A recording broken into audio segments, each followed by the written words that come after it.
Hello everyone, welcome to my channel easy learning by Anju Swami. आज हम यहाँ ह्यूमन ईयर की स्ट्रक्चर एंड फंक्शंस के बारे में डिस्कस करेंगे। It is sensitive organ of the human for hearing. Human ear के 3 पार्ट्स होते हैं: external ear, middle ear and internal ear. Mobile, laptop या स्पीकर जिस साउंड को क्रिएट करते हैं हम उस साउंड को सुन पाते हैं। स्पीकर अपने पास वाले एयर मॉलिक्यूल्स को आगे की ओर मूव करवाता है और वो एयर मॉलिक्यूल्स अपने आगे वाले एयर मॉलिक्यूल्स को मूव करें। ऐसे करते करते जो सभी मॉलिक्यूल्स की लेयर होती है वो वाइब्रेट करने लगती है। एयर मॉलिक्यूल्स के इसी वाइब्रेशंस को हम साउंड वेव बुलाते हैं। जब ये एयर वेव हमारे कानों तक पहुंचती है तो हम किसी भी साउंड को या फिर म्यूजिक को सुन पाते हैं। अब आप ऐसे सोच रहे होंगे कि सिंपल सी साउंड वेव के थ्रू हम किसी भी साउंड को कैसे सुन सकते हैं। तो किसी भी साउंड को सुनने के लिए जो हमारा ईयर होता है वो कैपेबल होता है। ईयर की जो आउटर स्ट्रक्चर होती है, जो आउटर ईयर होता है, हमें जो नेक्ड आई से दिखाई देता है उसको हम पिन्ना कहते हैं। ईयर के अलग अलग पार्ट्स हैं वो साथ में काम करते हैं जिससे हम किसी भी साउंड को या फिर म्यूजिक को सुन पाते हैं। ईयर के 3 पार्ट्स होते हैं। बाहर वाले जो ईयर होता है उसको हम आउटर ईयर बुलाते हैं एंड जो मिडिल वाला पार्ट होता है उसको हम मिडिल ईयर बुलाते हैं एंड जो इंटरनल पार्ट होता है उसको हम इंटरनल ईयर बुलाते हैं। आउटर ईयर पिन्ना एक मस्कुलर पार्ट होता है जिसको हम देख सकते हैं और टच कर सकते हैं। पिन्ना का फंक्शन ये होता है कि सारी साउंड वेव्स को कलेक्ट करता है और ये ऑडिटरी कैनाल के अंदर इन साउंड वेव्स को भेज देता है। साउंड वेव्स एक चैनल के थ्रू जाती है और हमारे जो ईयर ड्रम होता है उसको हिट करती हैं। ईयर ड्रम की स्ट्रक्चर एक ड्रम की जैसे शो होती है, इसीलिए इसको ईयर ड्रम बुलाते हैं। और ये एक पतली लेयर का बना होता है और इसकी जो ये लेयर होती है ये सेंसिटिव होती है साउंड के लिए। हल्के से भी मोशन से जो ईयर ड्रम होता है ये वाइब्रेट करने लगता है। यानी कि जब एयर मॉलिक्यूल्स ऑडिटरी कैनाल के अंदर वाइब्रेट करते हैं और जब हमारे ईयर ड्रम को स्ट्राइक करते हैं तो फिर ईयर ड्रम होता है वो भी वाइब्रेट करने लगता है। ईयर ड्रम हमारे आउटर ईयर और मिडिल ईयर को सेपरेट करता है।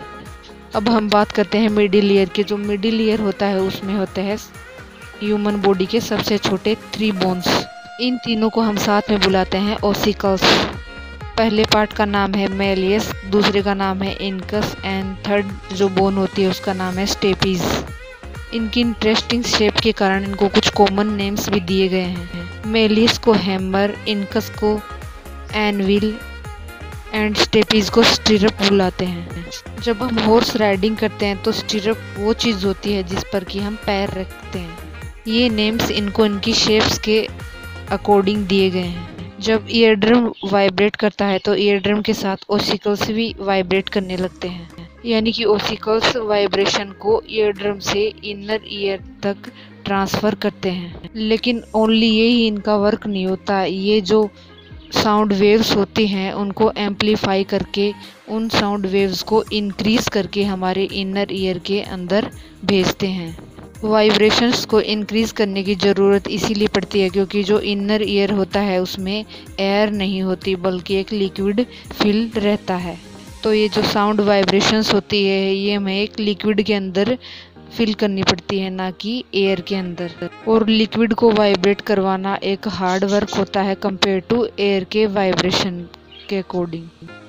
एयर में मूवमेंट करना इजी होता है लेकिन लिक्विड में मूवमेंट करना थोड़ा मुश्किल होता है। इसीलिए ओसिकल्स इन साउंड वेव्स को इंक्रीज कर देते हैं। ओसिकल्स इन वाइब्रेशन की फ्रीक्वेंसी को 20 टाइम इंक्रीज कर देती हैं।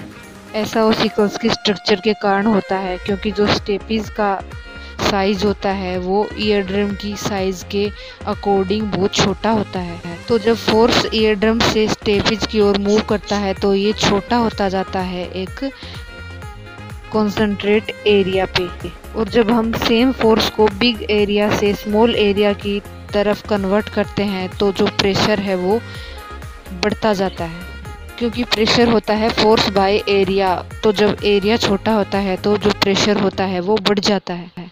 इनर ईयर एक बोनी स्ट्रक्चर होता है यानी उसमें बोन्स प्रेजेंट होती हैं।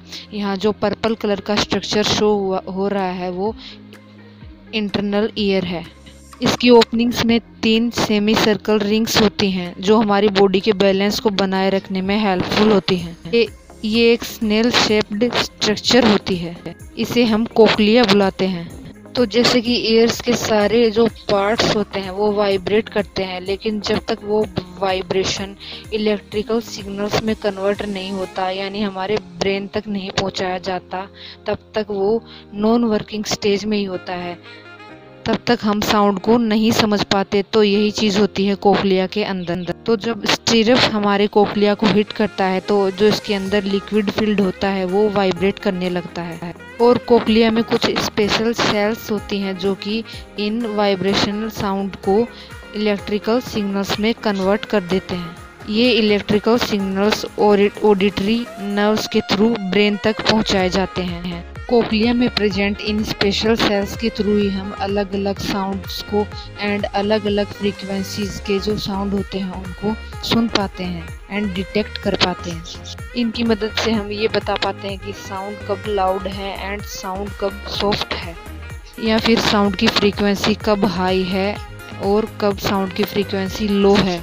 पिन्ना एयर में प्रेजेंट साउंड वाइब्रेशंस को ईयर ड्रम तक पहुंचाता है। ईयर ड्रम उन साउंड वाइब्रेशंस को ओसिकल्स तक पहुंचाते हैं। ओसिकल्स उस वाइब्रेशन को कोक्लिया तक पहुंचाते हैं। कोक्लिया उस साउंड वाइब्रेशन को इलेक्ट्रिकल सिग्नल्स में कन्वर्ट करके ऑडिटरी नर्व के थ्रू हमारे ब्रेन तक पहुंचाते हैं एंड ब्रेन उस साउंड को डिटेक्ट करके हमें बताता है। I hope this video is helpful for all students.